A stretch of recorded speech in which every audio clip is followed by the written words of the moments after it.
Hey everybody, and welcome to Anime Slushy. It's me, Cube! And Phoenix. It's been a while, but I watched a whole show. At least a season of a show, and we can talk about it. Yeah, and then Mahous. Mahous. Exciting. Actual Mahous. Mahous. Maho. Sorry, am I saying it wrong? Maho. Maho. Maho. You must say it. Maho shoujo.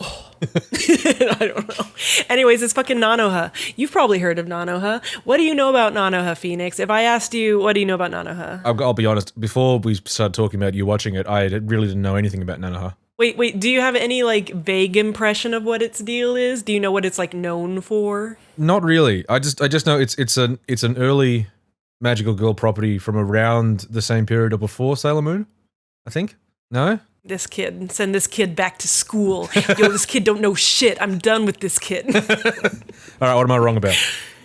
Okay, Nanoha's from 2004. Oh, okay. Shit. And it's not really the first, but I feel like a lot of people considered it for a long time to be we're making magical girls for adult men now. Like, we're using the aesthetic tropes of shoujo magical girls, but we're actually aiming it at the seinen demographic. A lot of people think of Nanoha as the originator of that new wave of stuff. Right, okay.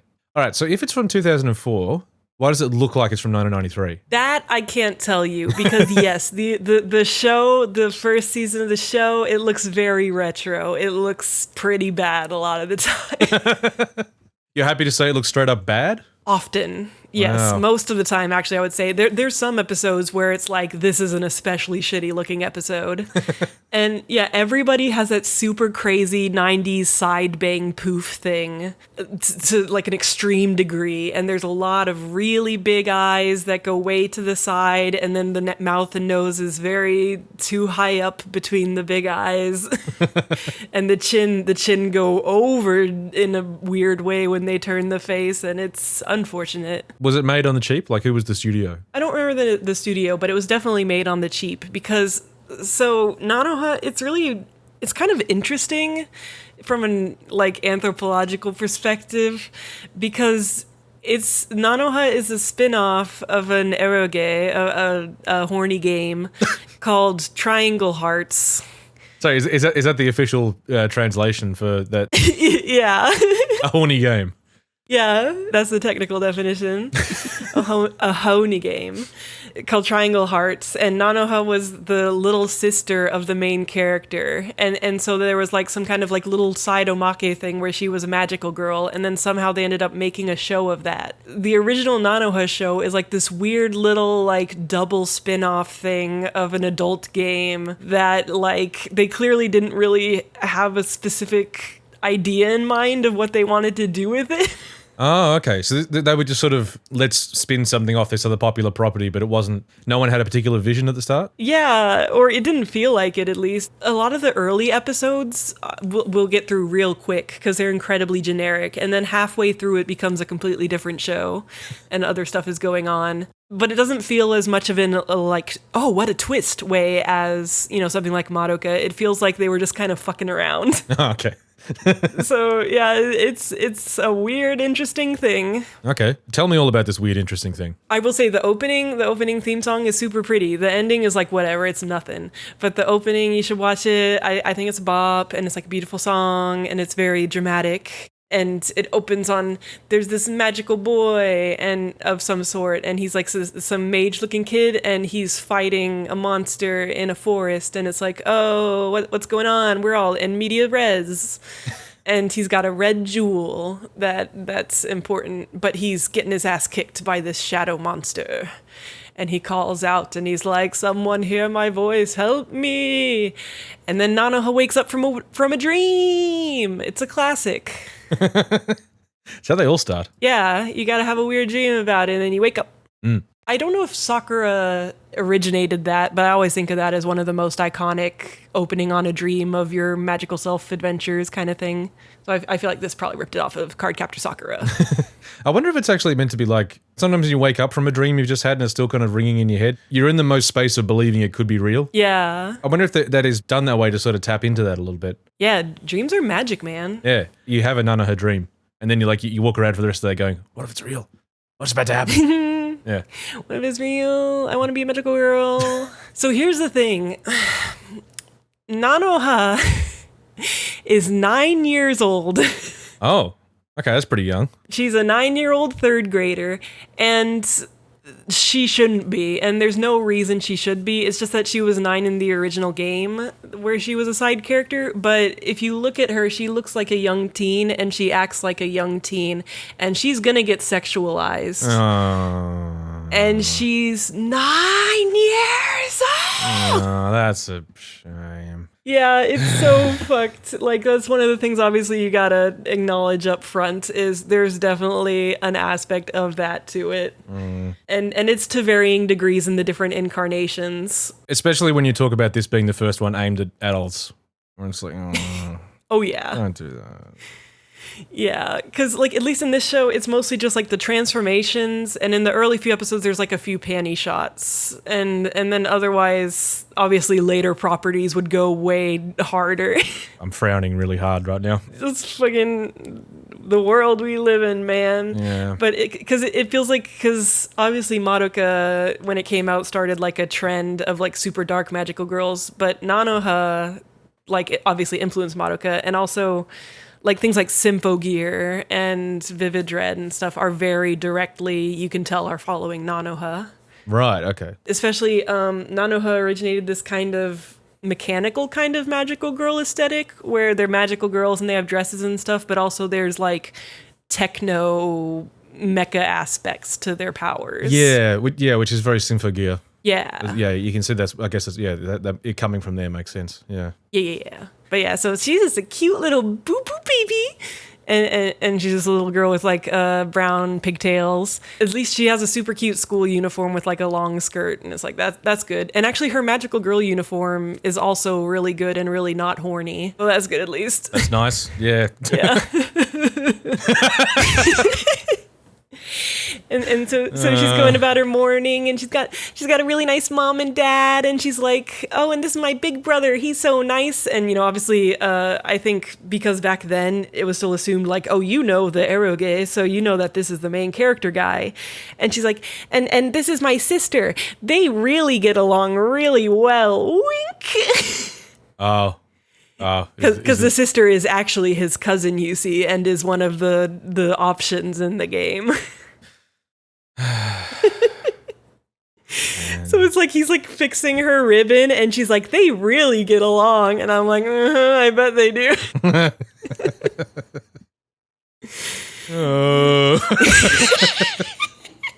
And it's kind of like, because in the game, I guess, like, there's this whole other shit going on where, like, they're, like, ninjas, and some people are vampires and stuff.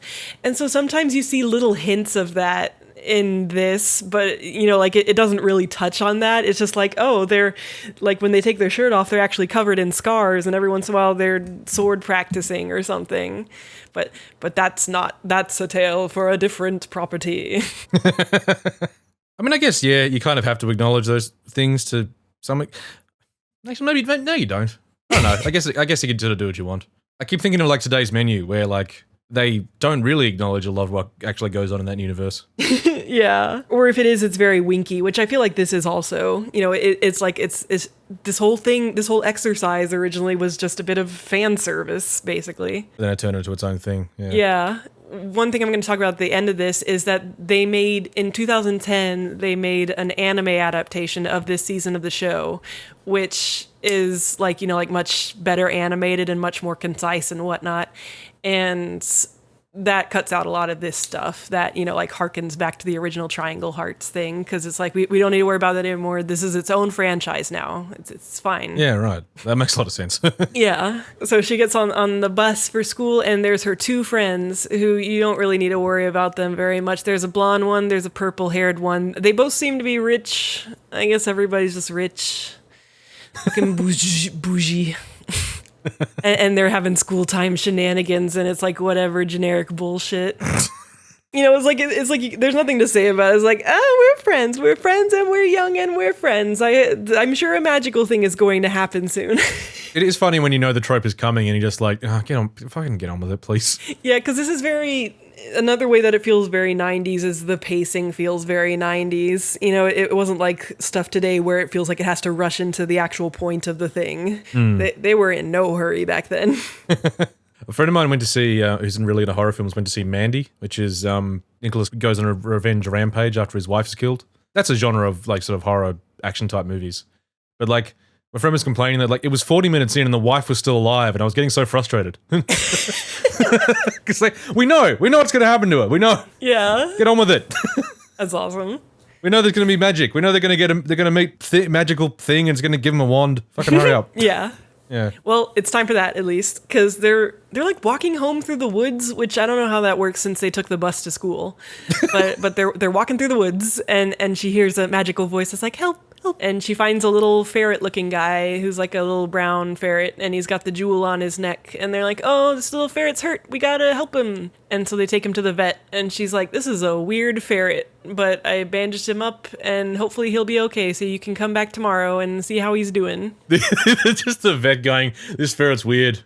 Yeah, that's my professional opinion. Yeah, it's like, I think it's a ferret, probably. I'm a professional, I promise.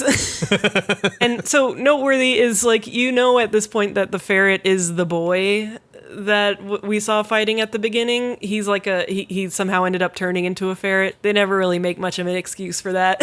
Oh, okay. It's just like he used up all his magic or something, and then now he's a ferret. Oh, they did that in Spec Ops Oscar. I didn't mention that in that podcast. The big elf general with the huge tits. Yeah? When she gets beaten up, you see her come back, and now she's one of the little fairies. Because she's like, yeah, I ran out of magic, so I have to be this for a while. Wait, does that mean that, like, Sachi was also, like, he could be a person? He might be, yeah. But he's just lazy. Anyway, fuck you, Asuka. We're talking about this adult magical girls. Sorry. So the ferret wakes up, and he licks her finger, and it's like, you're a pervert. Yeah. You're a human boy. Don't you go fucking licking, girl. Yeah, no, don't do that. Like a lot of times, like once they become friends, he'll act like a ferret and he'll give a little licky, and it's like, no.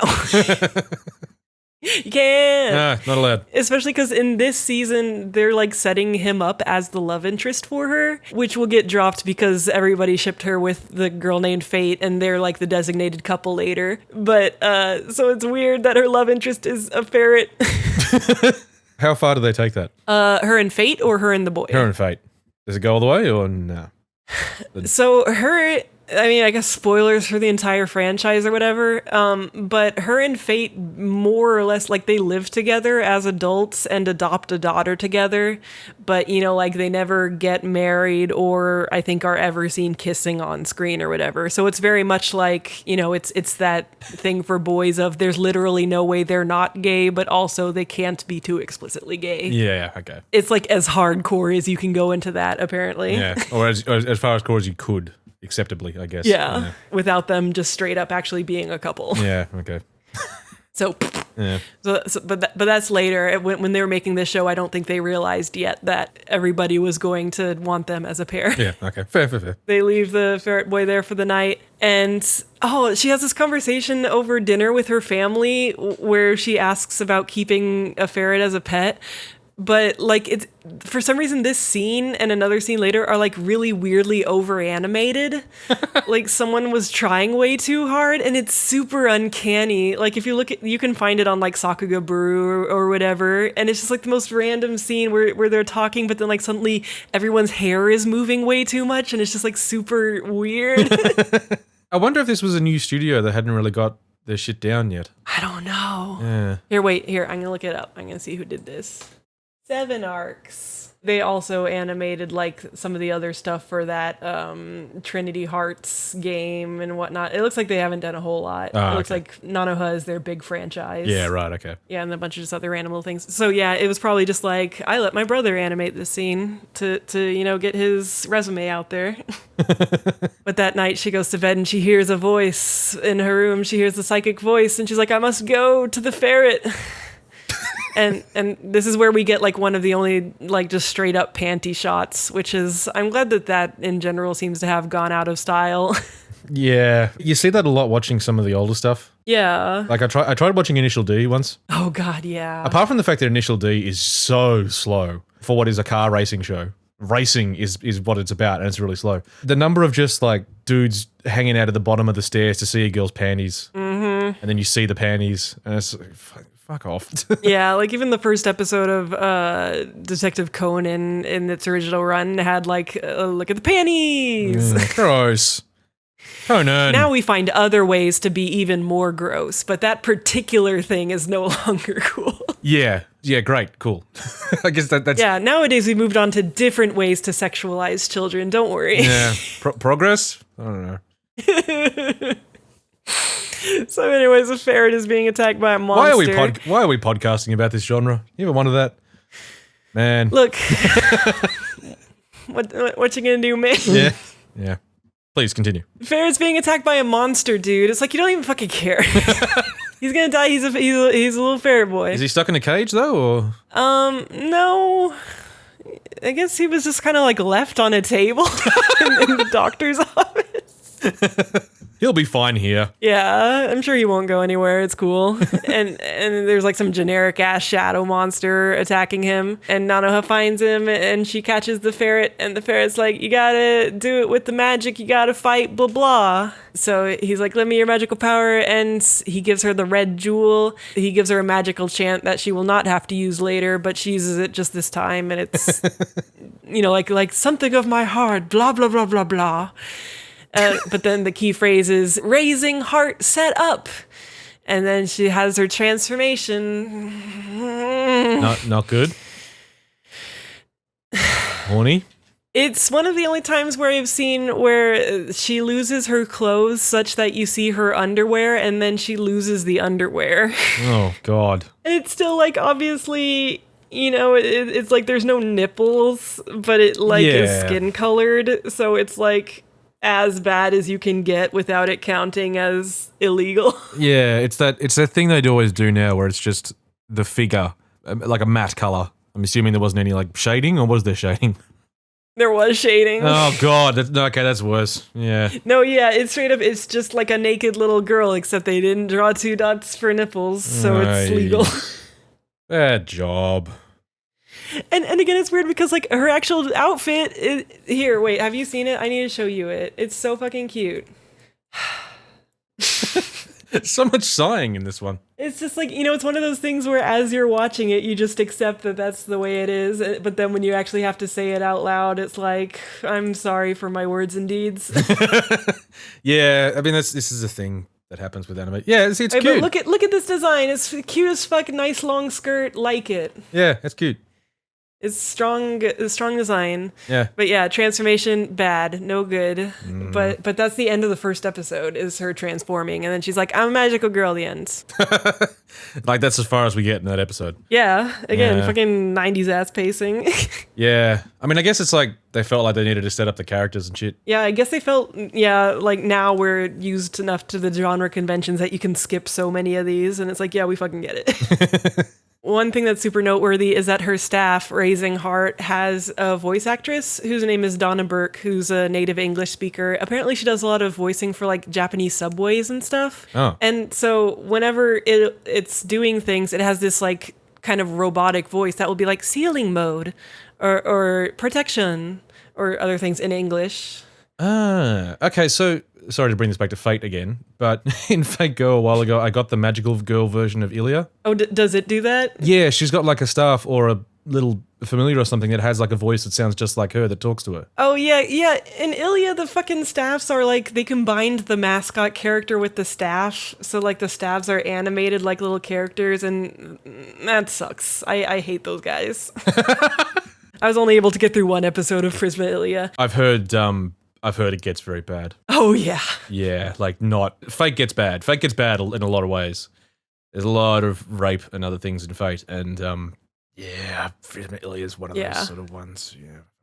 But Ilya, I mean, like, obviously Ilya is also directly following from Nanoha as an inspiration. Like, it's a spin-off of an adult game starring the youngest member as a magical girl with another magical girl that's her main rival, kind of pseudo-love. Like, it's very similar. And also, both of these, though, came after fucking Pretty Sami, Magical Project S, Nobody Remembers But Me. It was a spin-off of Tenchi Muyo, starring Sami, who's the youngest member. It's the same fucking shit. She had the blonde rival girl in the kind of sexier black suit. I'm on to you, Nanoha. You think that you're the trendsetter, but I guess you actually succeeded. Are we going to do a podcast about the magical girl I need to remember from Tenchi? I need to see if I can actually like get through it, because there was an OVA and then there was a TV show, and I've only seen like little chunks of it back when I was a kid and had like some random VHSs of it. So I don't know if it's worth even talking about it all, but I remember you even if no one else does. But anyway. At some point we should talk about all those weird anime that were on Tech TV that you watched. Yes, I got better, man. I need to watch the rest. I need to watch it because it's weird. All these things that only you saw that no one else remembers. Only 90s kids will remember this. Called Mary Cagle, who watched Tech TV. Look, there were others. My people are out there. There is no proof Silent of this. Mobius, you know what's up. I'll cut you. Anyway, so she has to fight the monster with her magic. Okay, yep. And the ferret's like, blah, blah, magic, you gotta seal the monster with your staff, blah, blah, blah. So her staff has like different modes, and every time it transforms, it's very mechanical. Like even during their transformations, there's a lot of focus on like the stabs coming together and like the mechanical, ways that, it's very mecha appeal. Oh, okay. The staff has to enter sealing mode, and so the staff is like transforming slightly. So she shoots some kind of sealing laser at the monster, and the jewel seed comes out of it, which is like a little diamond-shaped jewel thing that's made of magic. And the staff absorbs it. And it's like, we did it. Oh, okay. And the ferret's like, thank you. And then he collapses. Oh, he's stuck it out. And it's funny because they do like a ton of damage, and they're like, we better run away. And there's a later fight where like a shit ton of damage is done to the city, but nobody really talks about that like it's a weird thing. They don't do it with like one of the normal things where it's like, oh, it happened in like a pocket dimension, or no one remembers that it happening, or they thought it was a different sort of disaster or something. Yeah, they do that kind of thing more in the movie, but in the anime it just doesn't get addressed. And I wonder if it's supposed to be like, well, in Triangle Hearts there's other, supernatural things that happen, so maybe it's not that weird or something. I don't know. It just doesn't come up. It's weird. She gets home and she's got her ferret, and she introduces him to her family, and they're all like, oh, he's so cute, we love him. And his name is Yuna Skrya, so he's Yuno. The family loves him. He gets to live with her now, and they can psychically talk, kind of like Madoka and Kyubey can do, or whatever. You can just psychically talk to him. and so she's at school, and he's explaining different shit to her about the jewel seeds. Oh yeah, so he's like her. He's like 9. But apparently his backstory is that he was on an archaeological magical relic hunting mission and found these ancient jewel seeds in his magical worlds. And he's a 9-year-old. Yeah. So he's 9 even in his own like culture. Like he's a child. Yeah. But he was also on a magical quest. Yeah. Yeah, but it is weird when like, because normally you could have a show where for some reason a kid has come on the magical quest. Part of the construct of a magical girl show is that this is a normal girl who gets pulled into something. She wasn't already in like a world where kids go on magical adventures. Right. So yeah, that's odd. Yeah, just fucking everything about this show would make so much more sense if they were just like 13 or something. Whatever. So he was like, yeah, so my research group, like I found the jewel seeds, and they're these powerful artifacts, but then there was some kind of interdimensional accident, and like we had like magical spaceships or something, and I don't know, now I'm here, and the jewel seeds are scattered, and there's 21 of them, and we got to collect them. So let's do that. And this is a 24 episode season, I'm assuming. This is a 13 episode show. Oh, okay. Yeah, like it starts out acting like it's going to be a very generic show for a while, and then you'll see. Okay. He's like, in about a week I should be recovered, and then I can take care of it all myself. And she's like, no, I still want to help you. I'm a good little girl. Boo. She's on her way home and she senses another jewel seed executing, which means like its power is getting released or whatever. And it like possessed a dog, and then so now it's a big dog monster, and she fights it, and Yuno's like, wow, you sure have a lot of magic, super magical, super cool, wow. And she seals it, and she's happy, and that's the end of the episode. That was quick. You have no idea. So fucking episode 3... Hammering through this. Yeah, it's very much like the first few episodes are the ones that are barely in the movie. Like they take up so little runtime of the movie because so much of this doesn't fucking matter. Yeah, right. Yeah, okay. So like episode 3, it cuts to she's on the job, she's sealing things, she's helping Yuno, and she's already got 5 jewel seeds now. And she's like, whew, I'm pretty tired. I guess we should take a break today. And it's Sunday. So they go to a soccer game with her 2 friends. And she's like explaining soccer to the ferret, but she thinks that she spots a jewel seed that one of the soccer boys has, and he like puts it in his bag, and she's like, should I do something? I don't know. but she doesn't do something yet. Sorry, just the thing of like taking the alien and explaining soccer is such filler episode bullshit. Yeah. How nostalgic. Yeah, jeez. But then she goes home to take a nap, and she's like undressing, and so you like see her undress into her underwear, and like Yuno is looking, but then he like looks away all embarrassed, and it's like, yeah, you fucking little perverted ferret, just pretending to be an animal. I'm fucking onto you. You see the soccer boy with his girlfriend, who at first I misremembered, and I thought the girlfriend was one of her other friend characters, but no, these are just these 2 characters that we don't know and don't matter. Oh. But it shows them, and he gives the jewel to his girlfriend, and then a giant tree grows and it traps them. It executed or whatever. Oh no. She's got to save him from the giant tree. And so she transforms. This is just so episodic. Mm-hmm. Yeah, it just feels a lot like Sailor Moon. And this is the episode where like this tree grows into like a fuck ton of trees, and the whole city is like it's wrecked, and nobody cares later. It's fine. Yeah. Again, that just feels like that's what we did. That's how we used to think of these things. Yeah. Yeah. But she's feeling all sad because she's like, oh, it was the one that the boy had. I could have done something, but I didn't.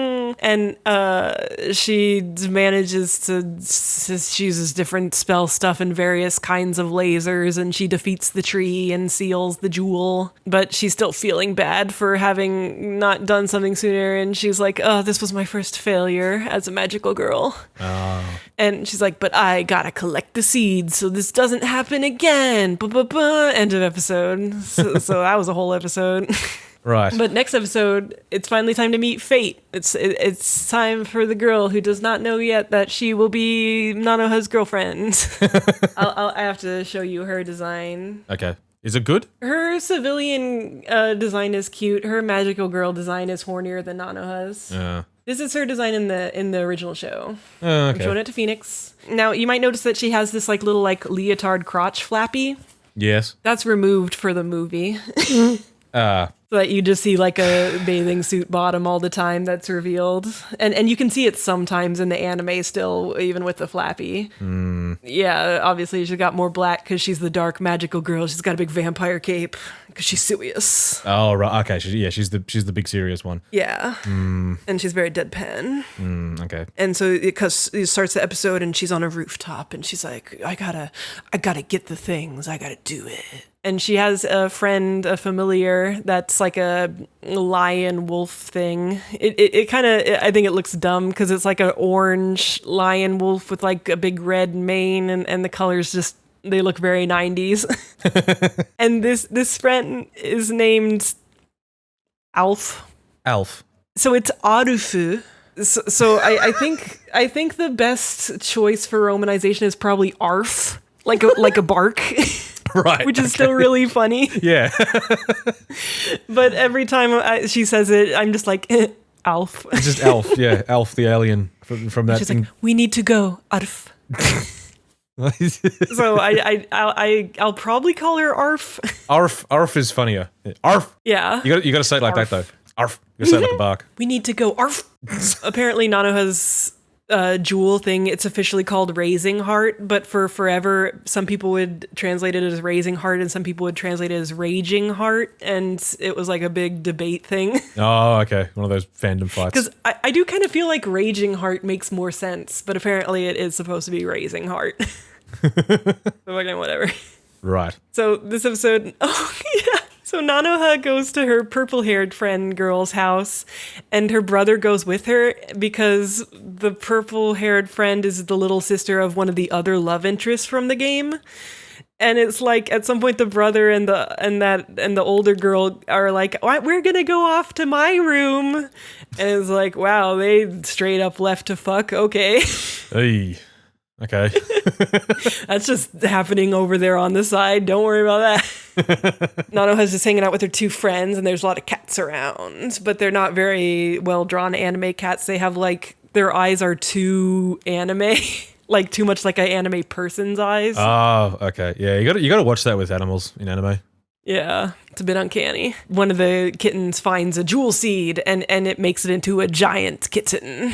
And it's like, nah. Is it a scary-looking giant kitten, though, or is it still cute? Nah, it's still cute. Oh, okay. Or, it's supposed to be cute. Oh, okay. It's insufficiently cute by my standards. But it's not like a monster kitten or anything. It's just a giant kitten. Right. So Nanoha's like, we got to do something. And then, the ferret creates some kind of barrier that's like, I think it's kind of like a reality marble. They don't explain it super well, but it's like the people around us, they won't notice what happens or whatever. You can fight with your lasers now. Oh, okay. All right, so they finally remembered to add something like this. Yeah. See, again, this time they bother. The other time it just didn't fucking matter. So she's like, what are we going to do about the giant kitten? How are we going to get the jewel seed from it? But then suddenly a yellow laser comes and hits the kitten, and the kitten's like, meow. And she's like, oh, fuck. And Fate is there. Oh, but Nanoha gets the ability to use Flyer Fin, which is like she gets pink wings on her feet that let her fly.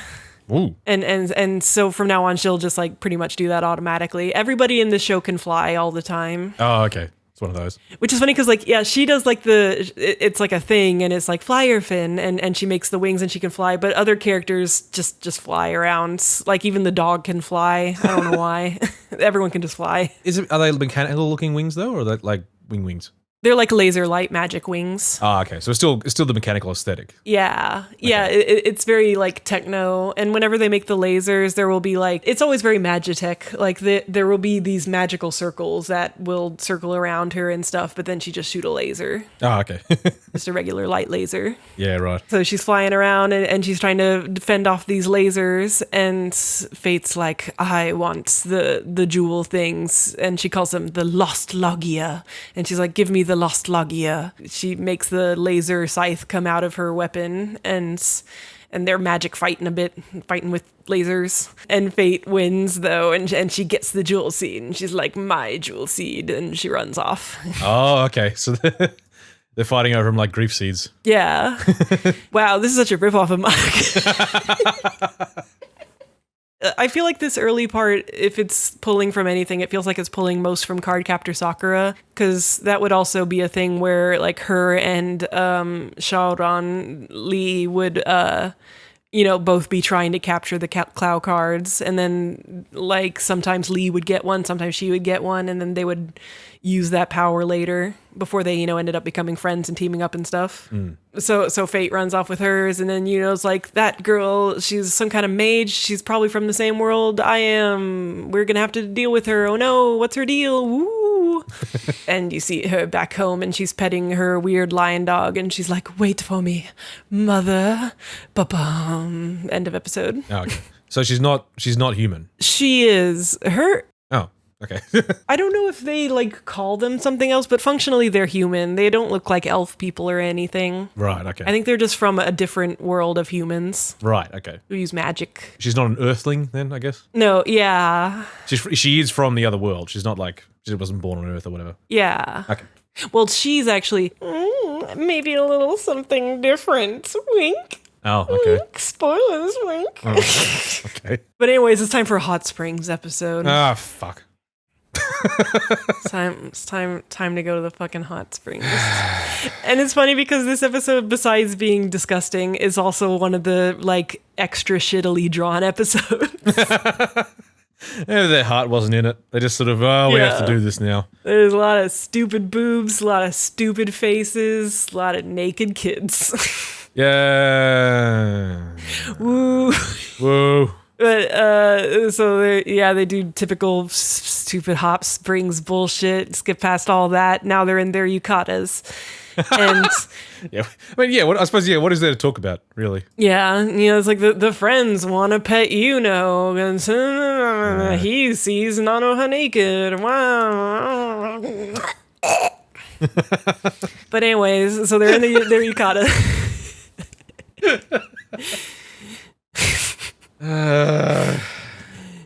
Anime. Anyways, there's a big booby fang lady now with long orange hair. Okay, big booby fang lady. Yeah, and she's walking down in her yukata, and she's like, "Hey, you just look like a normal girl to me. You look like a weakling." To Nanoha, and the other Nanoha's friends are like, "Who's this lady? What's her problem?" And she's like, "Kids like you should just stay home." And and then it cuts to the wolf lady when she's alone and she's psychically reporting back to Fate. And so she's the dog wolf familiar thing. She's Alf, but she has a humanoid form where she has a tail and like wolf ears and fangs and big boobs. So she was hiding that before? Yeah, I think this is just like the first time we happen to see her in her humanoid form. Yeah, but like she was I'm assuming she was hiding her tail and ears and stuff from the girls. Yes. Yeah. She like had her ears under a towel, and then you see like the towel pop off, and she's like, "Whoops, I got aminal ears." Okay. So this is an interesting spin on Elf. So what if Elf was in Japan? Oh yes, he has big tits. And is a wolf lady. Yeah, Alf-chan. Okay. So all right. So the girls just sort of. This woman just comes and tells them off at the hot springs and leaves? Yeah, like, I think she's like, "Oh, I'm sorry, I mistook you for someone else." And they're like, "Okay, then." But she psychically threatens Nanoha. Ah, so Nanoha knows that she's... Like, "Don't mess with us, bitch." Nanoha knows she's sus then, I guess. Yeah, she knows she's somehow associated with Fate, probably. Okay. So Alpha's like psychically reporting back to Fate, and she's like, I met that girl in white, seems like a chump. And then there's a jewel seed out in the woods at night, and it activates or whatever, and Fate seals it, and she's like, "My jewel seed." But then Nanoha shows up, and she's like, "Hey, what are you doing?" And that's when like they reveal that Alf is this wolf lion thing, and she's Fate's familiar, and then she attacks. But then fends her off because like even though he's a little ferret, he can still do his barrier magic and stuff. Right. So sometimes like she'll leap at him as like this like dog thing, and then like he'll hold out his little ferret arm and then be like, "No, barrier." and so sometimes they have like a familiar fight. Okay. Nanoha, he's like, "You go after Fate, Nanoha," and she goes after her, and she's like, "I want to talk things out." And Fate's like, "No talking, only fighting." Bah. What's the fighting like in the show? Not great. Okay. Especially in this first season, it's just like there's just like they just kind of fly around and then shoot lasers, and it's pretty generic looking usually. Yeah, okay. It's not super exciting. In the movie, they're very fancy lasers and it actually looks great. But in the show, it was just kind of like pew pew pew pew pew. Yeah. But Fate's like, "Very well, let's fight and wager one jewel seed each." And then whoever wins gets the jewel seed. And it's funny because so she's like beating Nanoha, and then the staff like I guess makes an executive decision like, "We lose. I'm gonna give you a jewel seed so that you'll leave and not kill Nanoha." But what the staff says whenever they bring the jewel seeds out is "put out," and then the jewel seeds appear. Put out. Oy. Yeah. Yeah. It's like, "Put out." And so Fate gets one of her jewel seeds, and she's like, and she fucks off. But Nanoha's like, "At least tell me your name." And she's like, "I'm Fate Testarossa." Right. That's not an Australianism, is it? Put out? Oh, you mean like in a sexual context? Yeah, to put out? Yeah, no, yeah, that's totally a sex thing in English too, yeah. Okay, cool. Good. Yeah. So Nanoha, her staff has that really nice lady voice, but Fates has like a more serious guy voice. So it'll be like, put out. And it's just kind of funny. In the movie, they change it to something else that's more normal. It's like, release grief seeds or whatever. And I was like, aw. Ruins. So what was Fate's other name? Was it Testarossa? Testarossa. Testarossa. Yeah. Because Testarossa was that was the name of a famous Ferrari from around that period. I was going to say that sounded familiar, yeah. Testarossa, yeah. But yeah, no, Testarossa. Oh, okay. It's totally different. Vroom, vroom. So episode 6 has this whole subplot going on where Nanoha, one of her friends, is really mad at her because she's worried, but she's not telling them about her problem. So Arisa's all mad at her, and none of that matters. I don't give a fuck. Okay.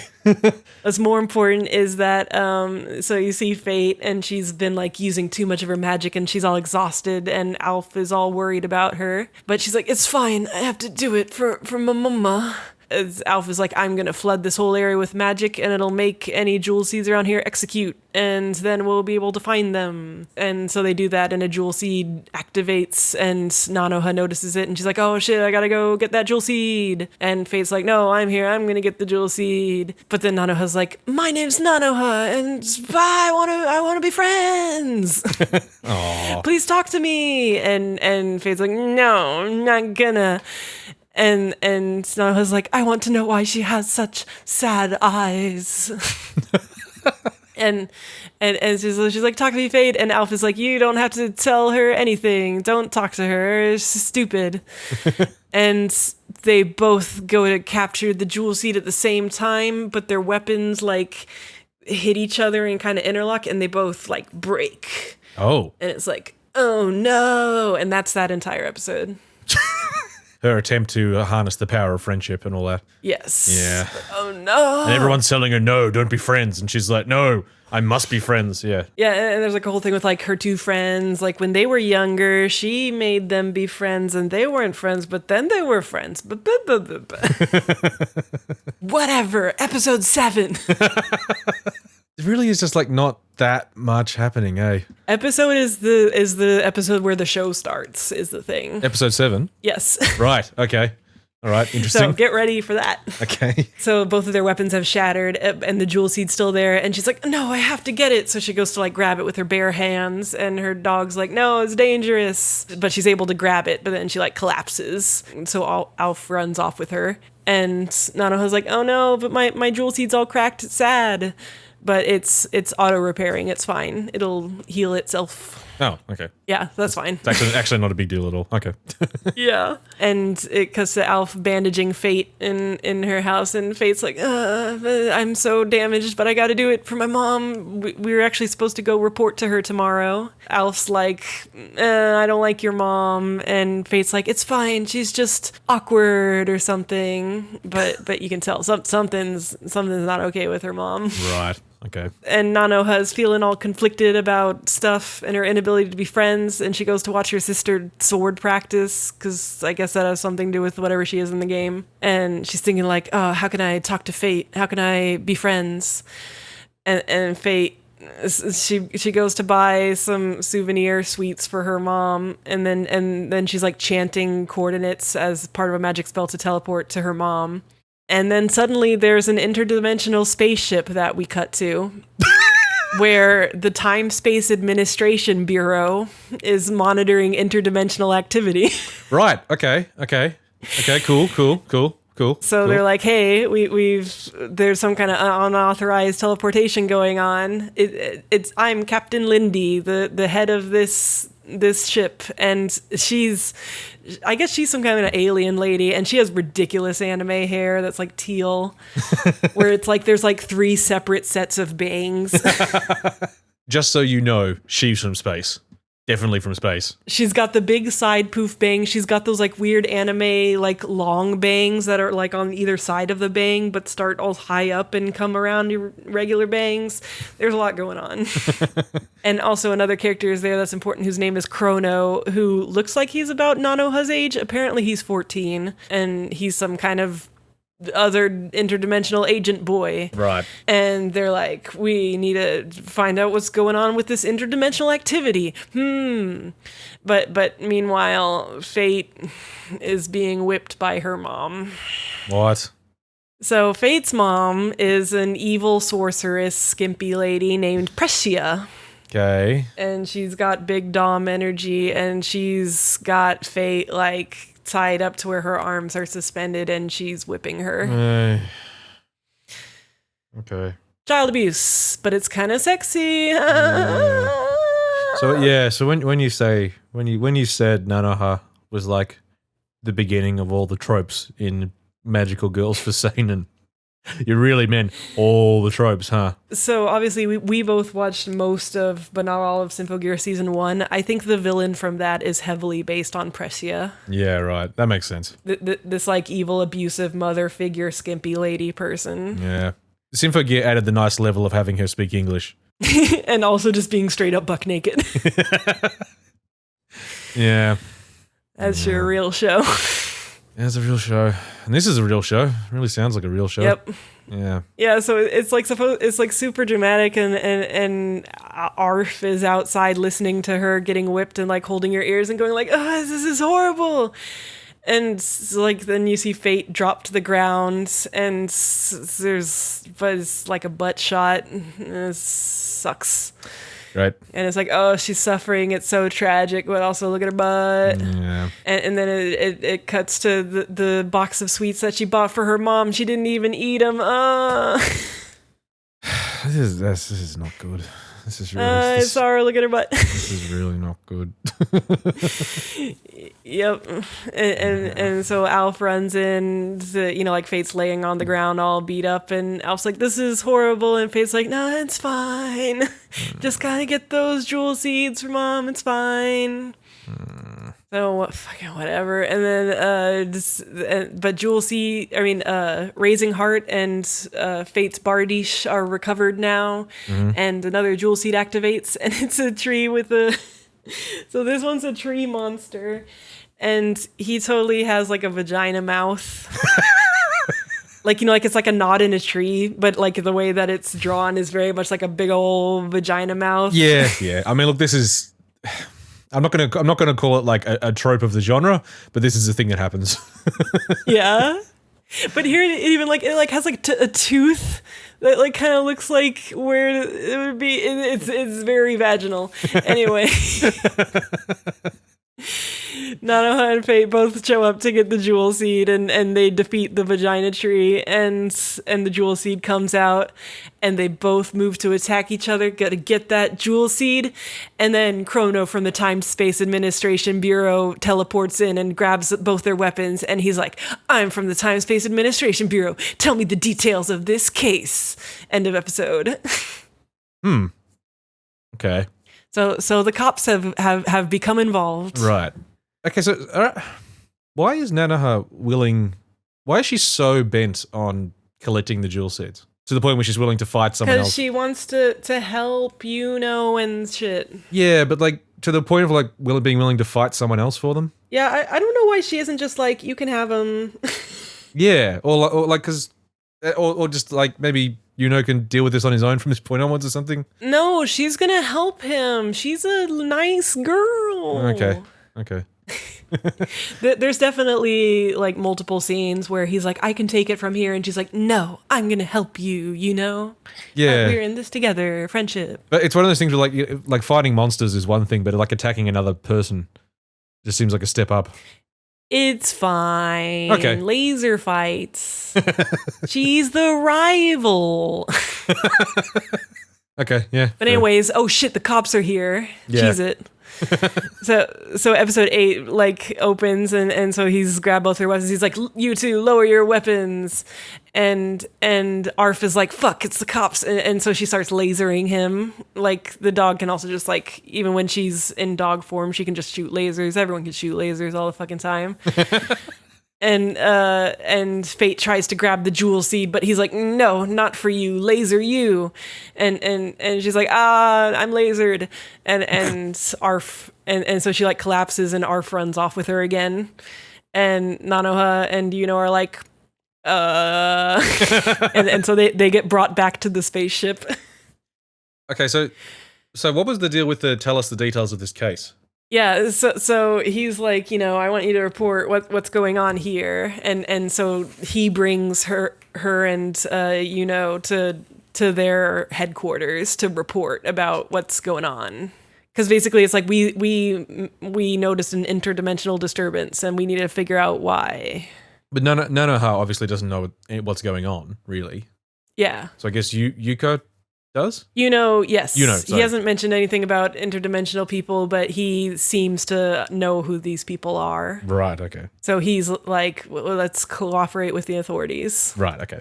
So they bring him back to the spaceship, and turns into a human boy for the first time that Nano has seen, and it's like a silly thing where she's like, oh, "You're what?" And he's like, "Didn't you know this is what I look like?" And she's like, "No, I didn't. I only saw you as a ferret." And he's like, "Oh yeah." Yeah, hang on, that's bullshit. Like, he knows that she doesn't know that. Why would she know that? Weird apparently he was like, wasn't I in this form when we first met? And she's like, no. And he's like, oh. He's full of shit. Yeah, I don't know. Fucking whatever. So Chrono, the administration boy, takes them to meet Captain Lindy with her ridiculous alien hair. She's like got this setup that's like, she's like some kind of space weeb. Because she's like drinking green tea, but she puts like a lot of sugar and stuff in it, which Nanoha like notices and is weirded out by. And she's got like a sakura tree in her office and stuff. Okay, yes, she's a weeb, but but a space one. Yeah, so she like doesn't know how to do things correctly or something. She's very mysterious. That's pretty funny. So she's explaining like, oh, the jewel seeds are lost logia, which are these in the many dimensions. There's some worlds that became too powerful and destroyed themselves, and lost logia are what was left behind, and they're just like super magical artifacts that can do crazy shit. When you say lost logia, I keep hearing lost luggage in my head. They are kind of lost luggage yeah. of a dead civilization. They're like, they can do some kind of dimensional magic, so maybe that's what they want them for. But they're like, we'll take it over from here. We're the authorities, so don't you worry about it. We'll take care of it. But they can't do that. They're not the main character. Nanoha's the main character. How does she convince the cops to let her come along? This 9-year-old. They're like, we understand that, you might need to think about this. This might be a lot to think about. So you can go home for the night and just think about things, and then we'll talk tomorrow. Just think about... What does that think about? Just think about space and aliens. Hey, we're real. Just think about that. Yeah. Think about this genre shift. So Yuno's like, well, I'll go back with you for the night, so I'm just going to turn back into a ferret because I just fucking love being a ferret so much. It's really weird because normally it feels like you would have some kind of situation where he's stuck as a ferret because of a spell or something. Yeah. But he just likes being a ferret. I mean, potential mood, I suppose. If you could just like, you know what, I'm just going to be a cat. I'm going to be a cat and live in someone's house, and they can feed me and I can just sleep all day. Shit, that does sound pretty good. Yeah, I can see that being a mood. It's also easier for him to stay at her house if he's a ferret as opposed to just being a boy. Yeah. Like if Nanoha just comes to his, I found this boy, can he stay with us? Yeah, that definitely seems to be the main excuse. So there's this other character, there's like 3 characters you actually have to care about at the Time Space Administration Bureau. There's Captain Lindy, there's Chrono, the boy, and there's like a girl that's like it's like the person who sits at screens and types things and makes information appear. Oh, right. I don't know what you call that job. The Simon Pegg. Yeah, she's a sci-fi lady. And her name's Amy. And for this entire season, I was very confused because she's got like decent boobs and looks older, but she acts like she's an item with Chrono, like they might be love interests, but then Chrono is often, it's treated like he's a love interest for Nanoha, who's obviously 9 years old. So I was like, what is happening here? You just, anime, just make them adults. Or even just like late teens, we're begging you. It just... Yeah, because... it just makes this so much more comfortable. Like, oh. So I had to like go to the wiki and like start looking up their ages, and it's like, okay, so Amy is 16 and Chrono is 14, so they're in a decent range to be love interests, but that means that Chrono's 14 and Nanoha is 9. Yeah, not good. No, unacceptable. Yeah, very much. Yeah. It almost feels like it's so clear like they wanted Nanoha to be like 12 or something. I don't know why she isn't. Yeah, like why not just do a time skip if this is a spin-off? I have no idea. Like, I fucking don't know. yeah. It's so weird. Yeah. But so yeah, like she's teasing Chrono about how maybe Nanoha is his type, and he's like, no, she's not, shut up. And apparently those two get together later on, spoilers, because that's what the wiki said. So good. You two be in your own age range and get the fuck away from this baby. I mean, I can see why he was upset that he said, hey, look at that 9-year-old. I bet she's your type. Yeah. He's like, no, fuck off. It was supposed to be, but he should be like, yeah, I'm not a pedophile. I promise. So it goes back to Arf and Fate, and Arf's like, we should run away somewhere together, Fate. We don't need to do this. Fuck your mom. There's like this dramatic photo that Fate has of her and her mom, but it's like on this pedestal that's like way above her apartment in a place that makes no sense. Like, I don't know who put that photo there, or, it's like clearly just there for the audience. Yeah, right. It's very Maggio record in that way. Nonsense photos. Yeah. Then it shows the next day, and is talking to the space cops, and he's like, we think we can help you with your work, so you should let us help out. And they're like, okay. Oh, that was easy. Yeah, and they're even like, whoa, Captain Lindy, are you sure? And she's like, yeah, it's fine. Are we getting an explanation of where Elf came from? So it's slightly different in the anime and in the show. In the show and in the movie. In the show, they imply that somehow Fate made her as a familiar. In the movie, it's like she found this wolf cub thing that had been abandoned by her pack, and then they made some kind of pact, and now she's her familiar. Right, okay. But in the show, they weren't thinking too much about it, so she's just her big titty familiar girl. She likes her a lot. Does she get her magical girl powers from this familiar, or is this just a familiar? It's just a familiar. Yeah. Oh yeah, she's just a mage. Yeah, okay, right, of course, yeah. Unlike Nanoha, who had to get her powers from, Well, I guess mostly it's Nanoha gets all of her powers from Raising Heart, her little jewel staff thing. Yeah, okay, yeah, point. Yeah, so I guess without that, she wouldn't be able to do anything. I don't know if Fate would be able to do anything without Bardiche, but it's unexplored. It's just that, the magic system in this is complex. There's a lot going on. Yeah, it's all over the shop. Yeah. Because especially like later, you can tell, because the movie they made 6 years later, and the movie reflects kind of like what the series was like later more.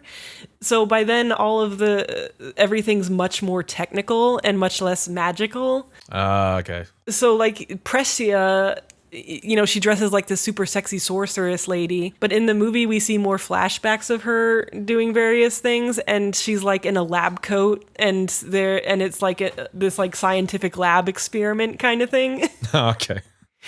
So it's very all over the shop. Yeah, right. So since and Nanoha want to help with getting the jewel seeds, Nanoha explains to her mom that she has to leave for a while to do something very important, and her mom understands. Okay, that's that's odd. Yep. She's 9. I mean, I guess you could say Madoka ripped this off. At least that was only like she had to run off for a moment to do something, and obviously she was a bit older and stuff. And yeah, even that was like they felt like they had to work really hard to justify it. Ran off in a hurricane to go do something. Yeah. Yeah. But this is just like, I'm just going to leave for an unspecified period of time. I'm a 9-year-old and I'm off to do something else. Bye, Mum. And Mum's like, I get it. Yeah. I get it. Cool. You're a good kid. Yeah, okay, that's real strange. Yeah. And the end of the episode, it cuts to Precia again, and she's like, hurry, Fate. You have to hurry so we can go to the promised land. Al Hazard. Ooh, end of episode. Right. Al Hazard. Yeah, Al Hazard or Al Hazard. Like, there's a different property called El Hazard And it's like, what is the basis for all these weird ass anime names? Like, are they ripping each other off, or is there something they're both based on? I don't know. It's weird.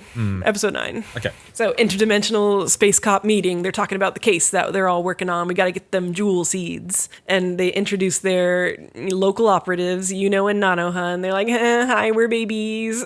So, has Nanoha just handed over the seeds she got so far? No. She's still just keeping them for now. I guess they just trust her with them. Yeah, right. They're like, she seems legit. It's fine. She's a baby. Let's leave the thing that our entire police force is going after. Let's leave them with this 9-year-old. Yeah, maybe she can keep him on a keychain on her belt. Wink, wink, wink. So, and there's this whole thing where like Yuno and Chrono are getting jealous of each other as her two love interests, and it's really funny knowing that like neither of these boys is going to be a love interest later.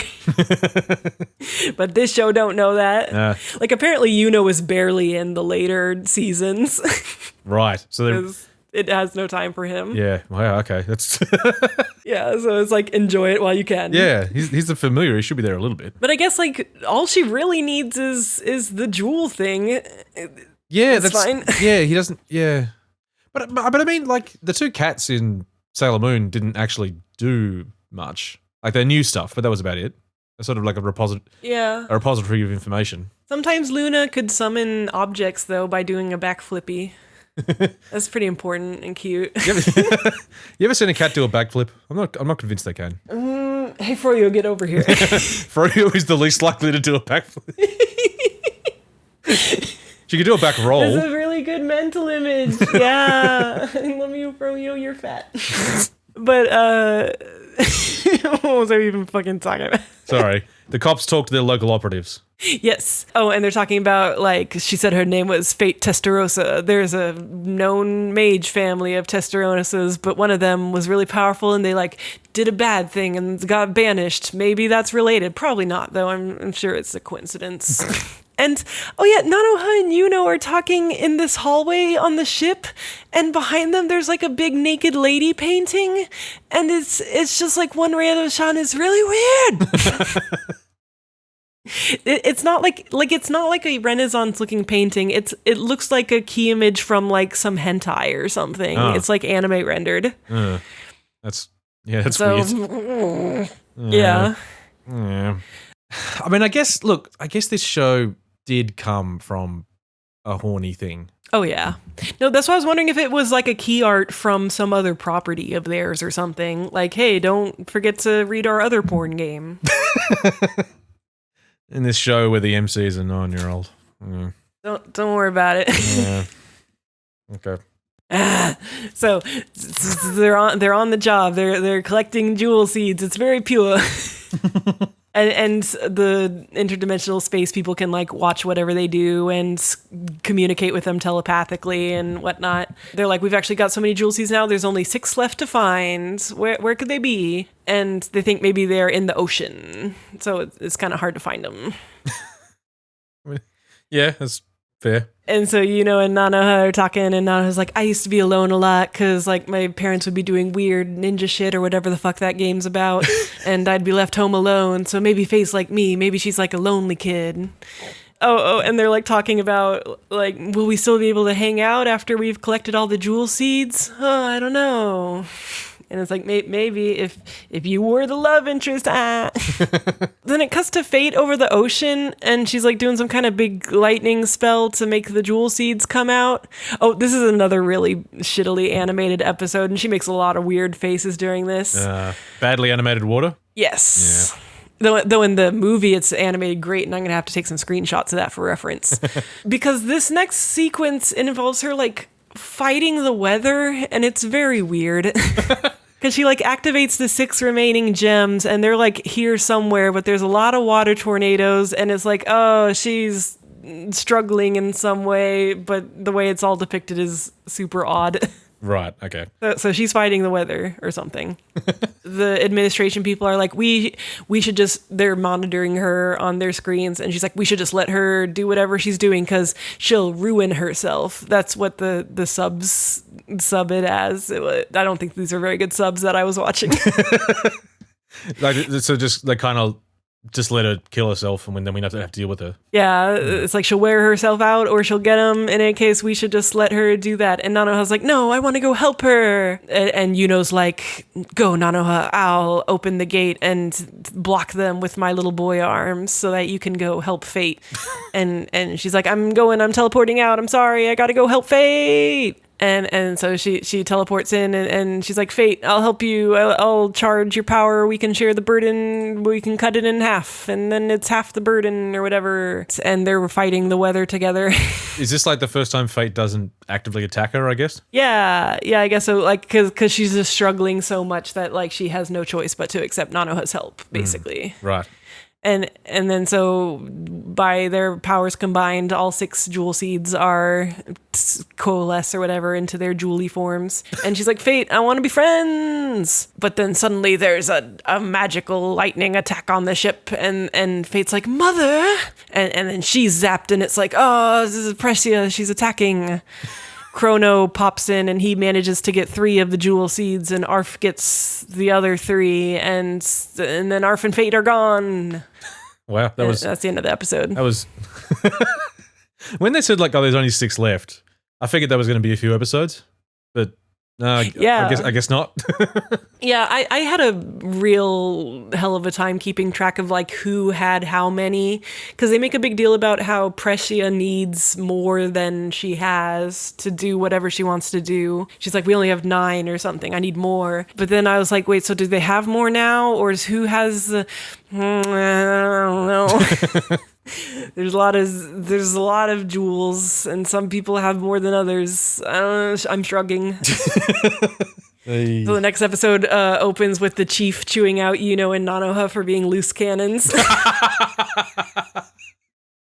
Okay, how much like a cop show are we talking? Not too much, because she ends up like being she lets him off the hook.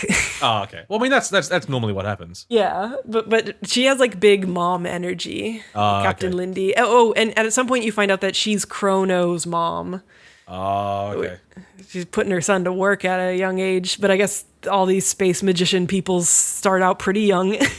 I guess they don't have a school system. No, it doesn't sound like it. So they're talking about Precia Testarossa and how she was banished for some kind of interdimensional experiment that went wrong. And they're like, Fate's probably her daughter, seems like the most logical thing. I mean, yeah. And anyway, cut to more Fate getting whipped. It's funny because, like, she's being whipped, and then it, like, very dramatically flashes back to her remembering Nanoha saying that she wants to be friends, and then it just, like, cuts back to her, like, super screaming from being whipped, and it's like, cool. Yeah, this isn't fun. really not fun. Yeah, it's fucking shit. Yeah. So Nanoha is, like, sent home for a bit of a break, and so she can assure everyone that she's not dead. And she gets leave. Yeah. A 9-year-old has been given leave, right? And Precia, oh yeah, she's also like coughing up blood sometimes, just to show that, I don't know, something's wrong with her. Okay, is this what she needs the seeds for? No, actually. It's just another, I don't know why she coughs up blood. I don't know if it's because she's doing too much crazy magic or what. I mean, that's normally the indication. Classically, that's the indication that someone's dying. Yeah. But like, she doesn't want to get, like, she never is like, I need the jewel seeds to save my own life. She has like other goals. Oh, okay. She wants to get it done. She just coughs up blood. She wants to get it done before she dies, or? I'm shrugging again. Okay. It's a fucking mess. Yeah, right. Anyway, Arf is sick of her shit beating up her friends, so Arf actually comes in and attacks her, and this is actually decently animated. Arf is like running in and punching her. She's like a fight girl, but Precia's like, pathetic, I hate you. And Arf's like, how can you be such a shitty mom? You're the worst. And Precia's like, fuck off. And so she blasts her out of her magical flying fortress that she lives in. Rad. Cool. And Arf is like, I'm sorry, Fate, wait for me. And she teleports herself. But she's all hurt. And it's like, oh no, what happened to Arf? I love that name so much. It's so goofy. It's like Fate wakes up and she's like, where's Arf? And her mom's like, she ran away. She sucks. I'll get you a different familiar. Oh, this was when Arf attacks her, she's like, fate made a familiar with too many emotions. What a shitty familiar. Oh, okay. So, yeah, but then in the movie, they decided that that's not what happened. Oh. Oh, yeah, so it's like Captain Lindy actually comes to Nanoha's house and makes excuses for her, but it's all like whatever she actually says they've been doing is off screen. So I was like, no, I want to hear that. I want to hear what excuse you have for taking this daughter into spice. One of Nanoha's two friend girls finds Arf and they just think it's an injured dog. And so she's like, butler, bring it home and we will heal it or whatever. So the next day she's like, Nanoha, you should visit my house. I have a new video game. And there was this weird big orange dog I found and it was injured and you can see that. And Nanoha's like, well, that's definitely fucking Arf. so like, yeah, she goes there and it's like, hey Arf, how's it going? I do like this, the thing of, come round, we found this rando dog. It's weird. Yeah, it's definitely just a dog, even though it's very, very clearly not a dog.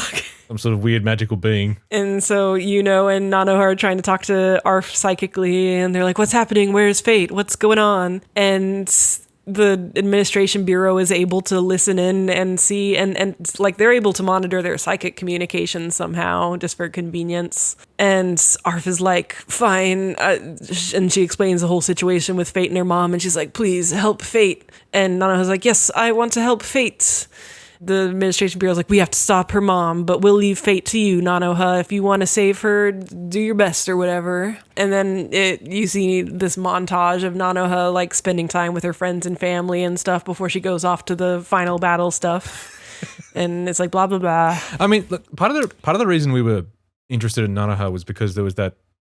Is it season 3? They get into like Nanoha works with the military. Yeah. But she's already behaving like soldier. She's like, yeah, basically. She's doing all the shore leave and hanging out with family before she gets shipped off again. It's yeah, it's kind of funny.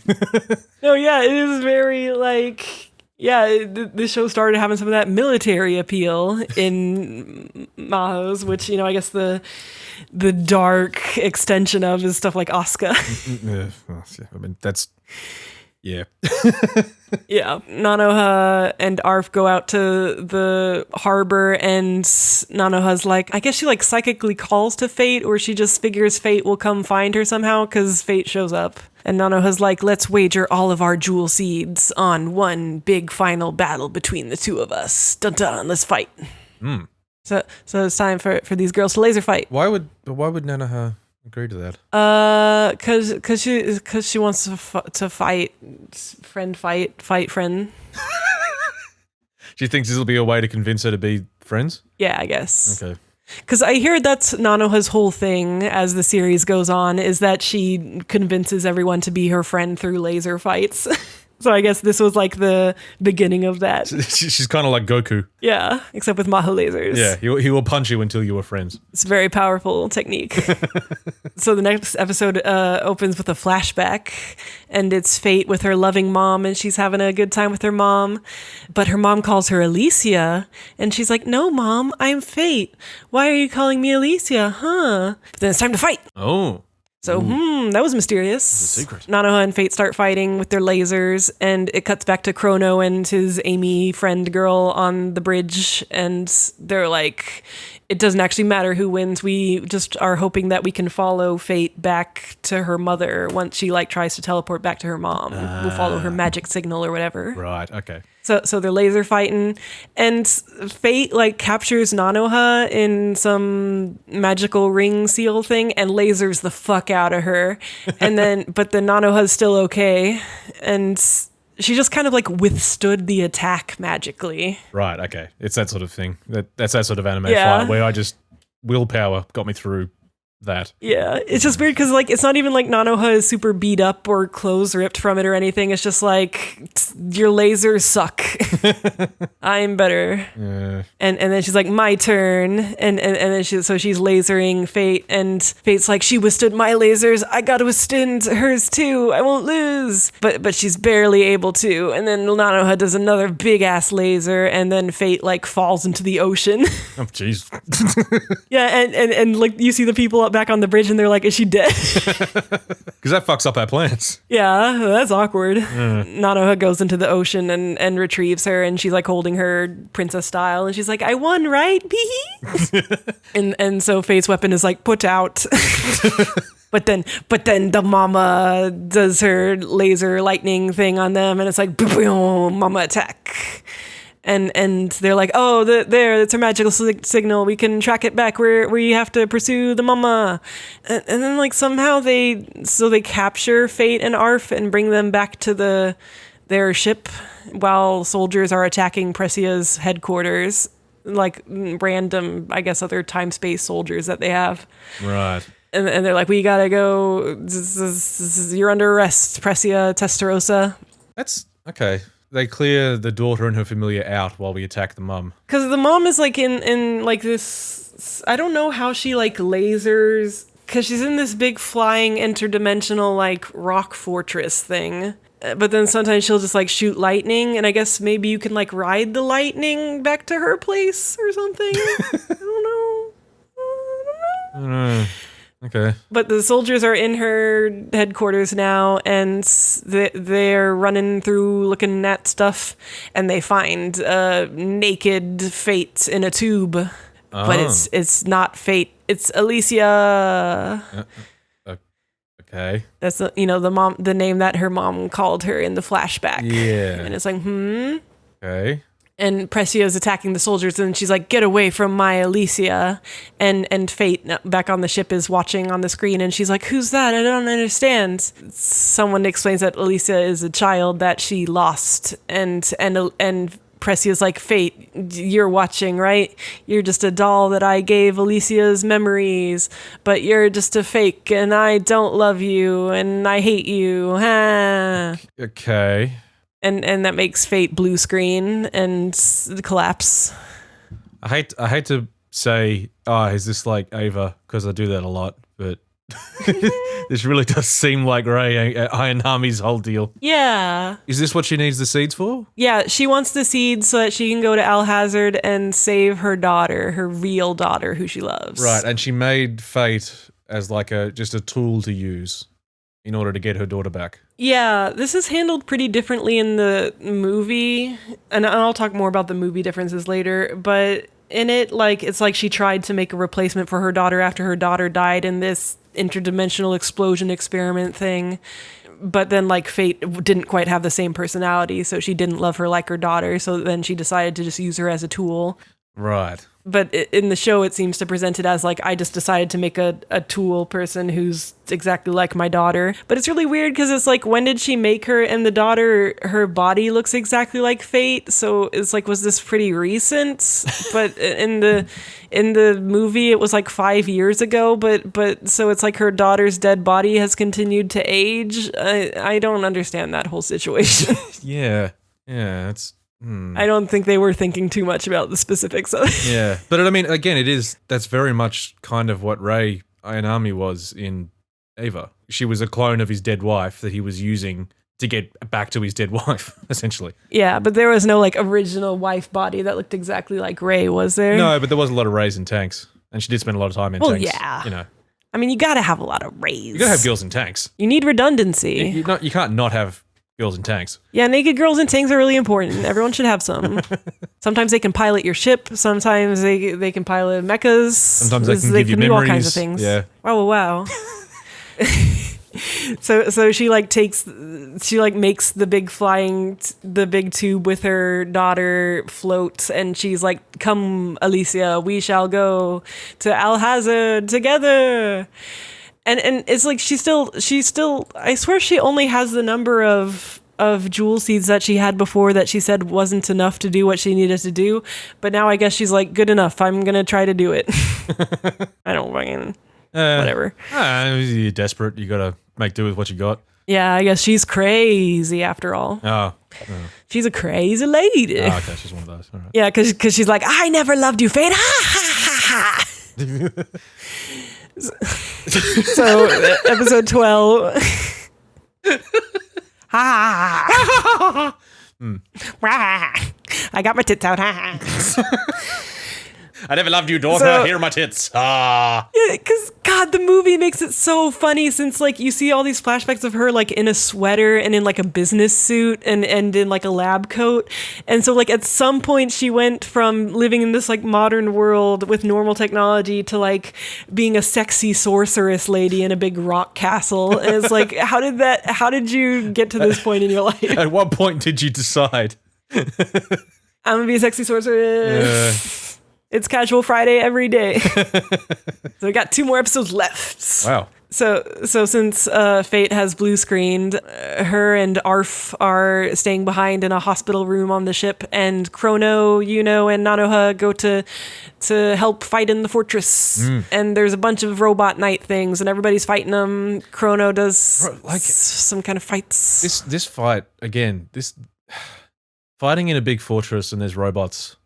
This just sounds very 90s. Mm-hmm. Like this is a fight you would expect to see the Teenage Mutant Ninja Turtles in. Like it's like, yeah, of course you just have robot knights. Yeah, there's and robot we just knights gotta fight your robot knights. And we're in a fortress. Like there's like big stone corridors, I'm assuming.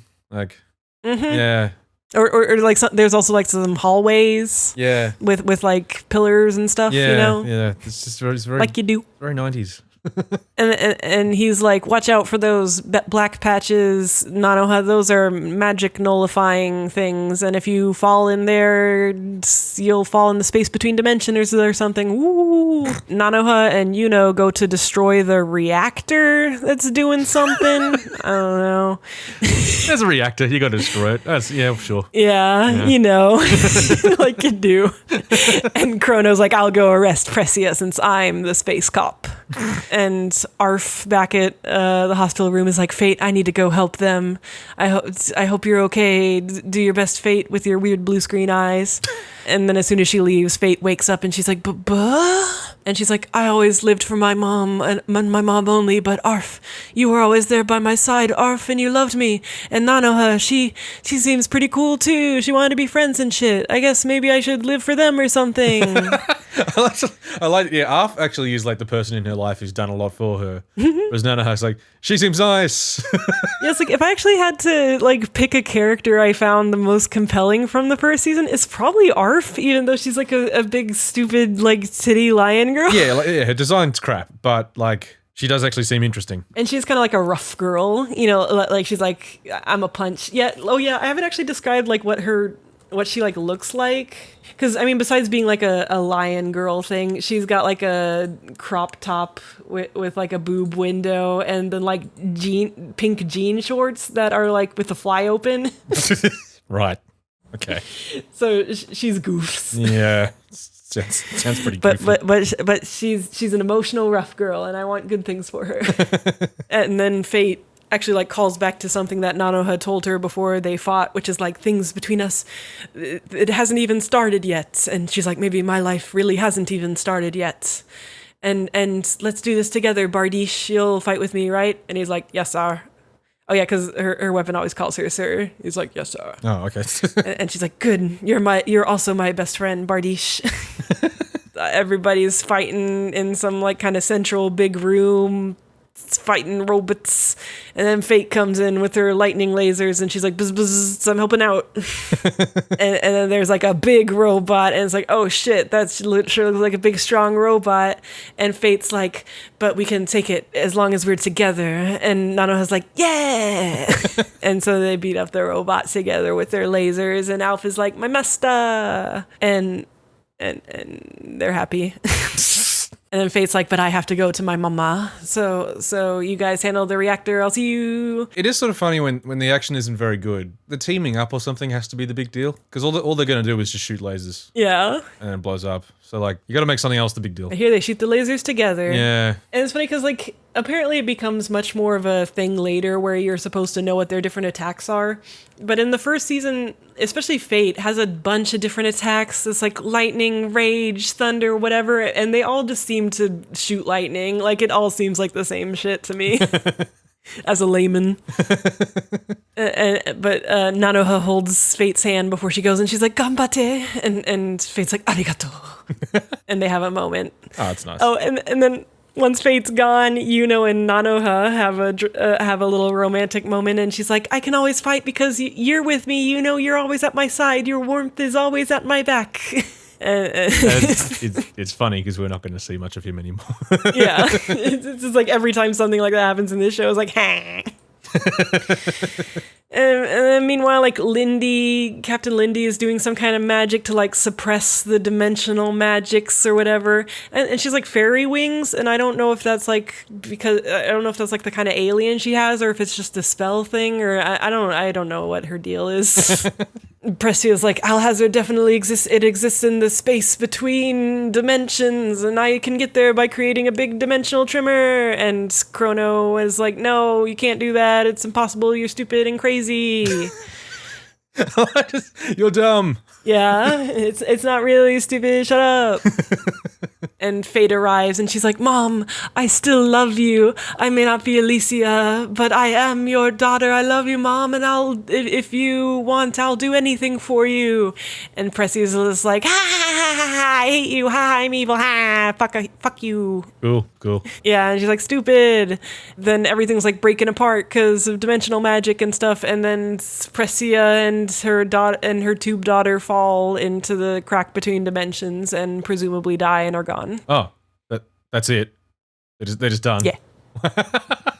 Wow. All right. Oh yeah, and I guess Nanoha they destroyed the reactor or whatever off screen or something. I think you see them like grab a jewel thing that I guess was the reactor. I don't know. Wait, we don't even see that either. Yeah, because it's not like a big moment. They're just like, hey, okay, we did it. We destroyed the reactor. And it's like, what? Oh, okay. Wow. All right. Cool. So last episode. Wow. All right. So, okay, what happens? The show's a fucking mess. Yeah, you're not wrong.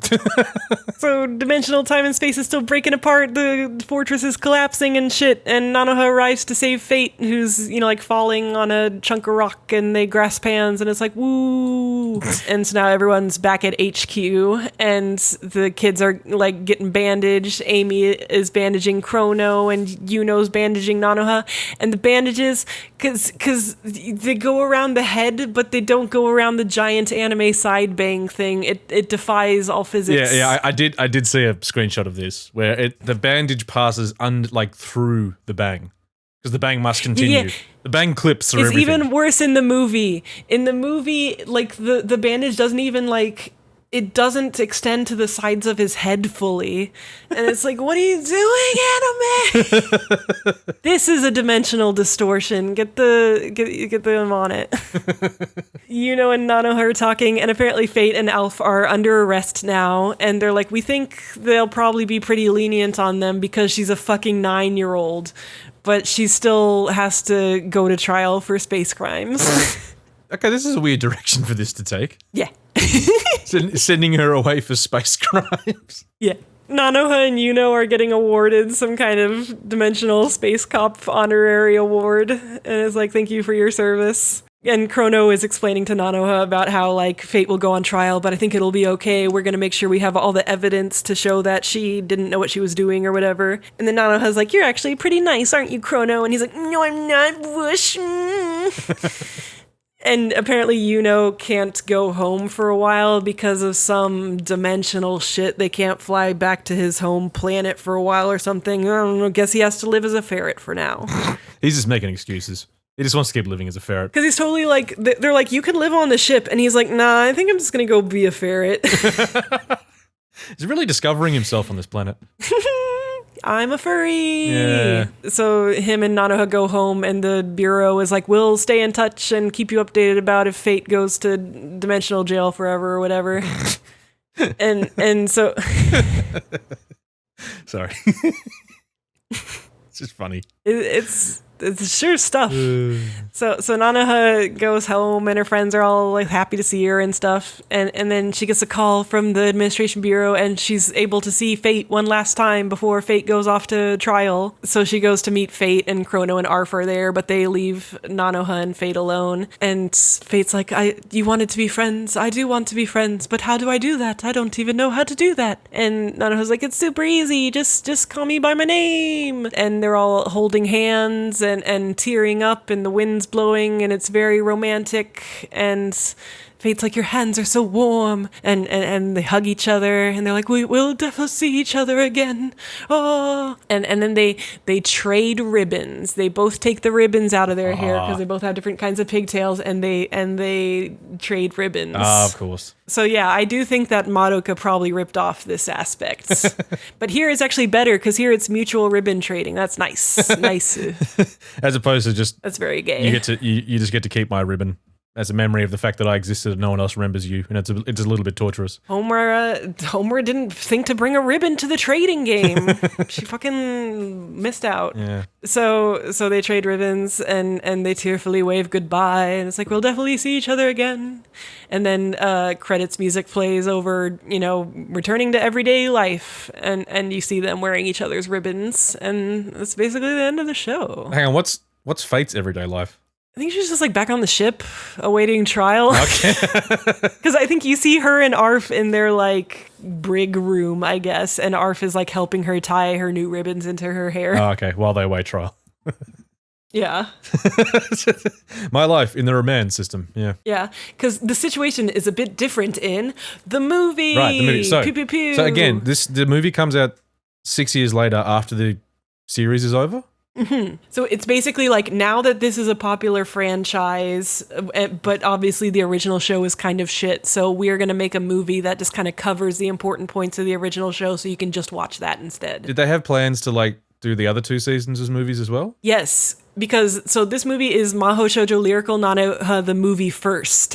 And there's also a Lyrical Nanoha the movie second, which covers the second season, Nanoha A's. But they didn't get to the third? I think Strikers is kind of seen as its own thing, because I know that after they did these 2 movies, now there's like these other movies that are like Reflections and Detonation, and they're not Strikers. They're like either like an AU or something that happens in the time between.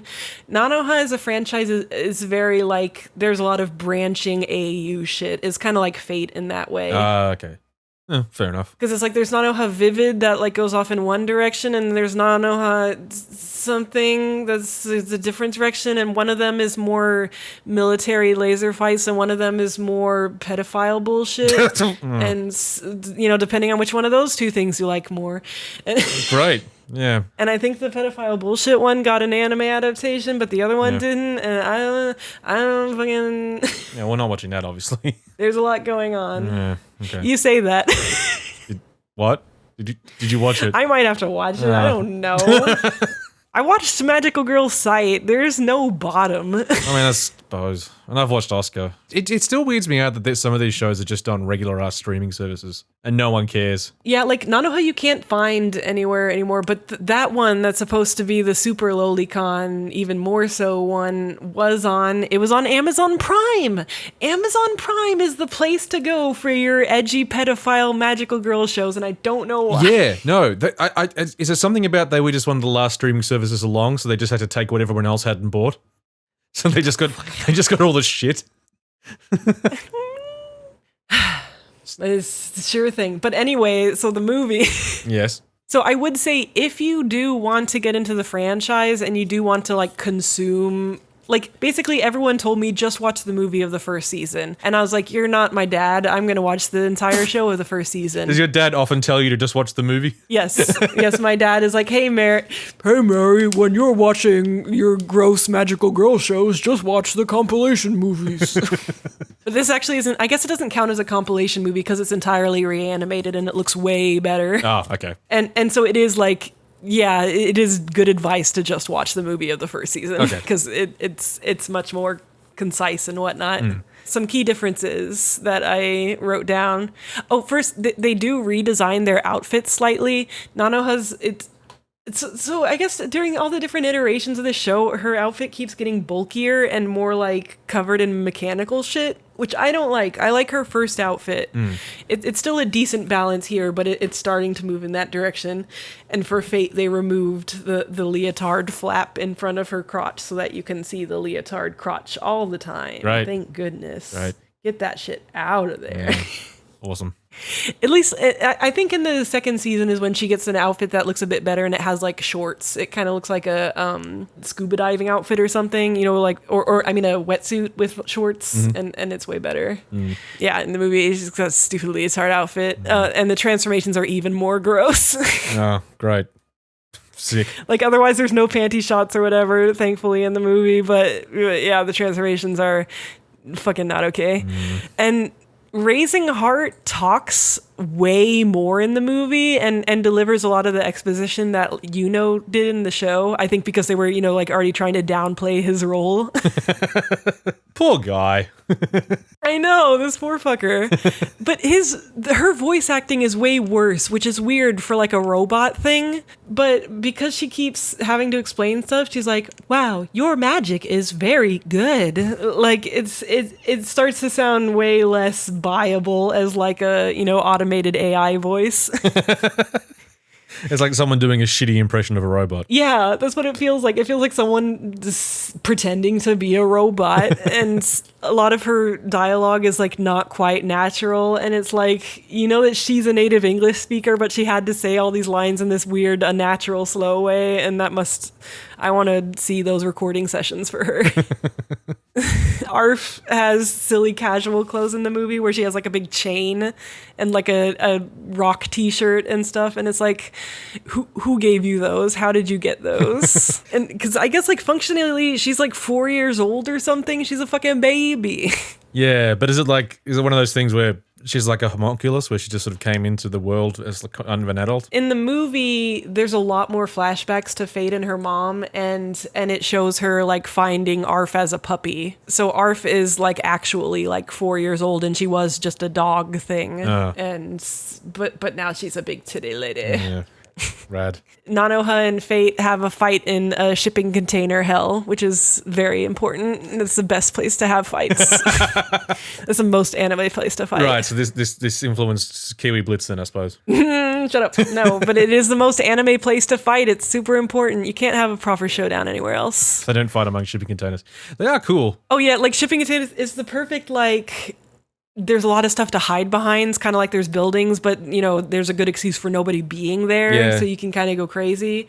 It's a very useful setting. You can run around on top. They're relatively easy to replicate. Yeah. You can make it very maze-like. Yeah.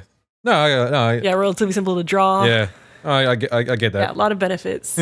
One of the highlights from the movie when Arf has been found all injured by the friend girl, and she invites her over to play. She invites Nanoha over to play video games. She's like, Nanoha, we waited for you. We're on to the next zone of this game. But then what they're playing is Wii Tennis, like very clearly. Oh.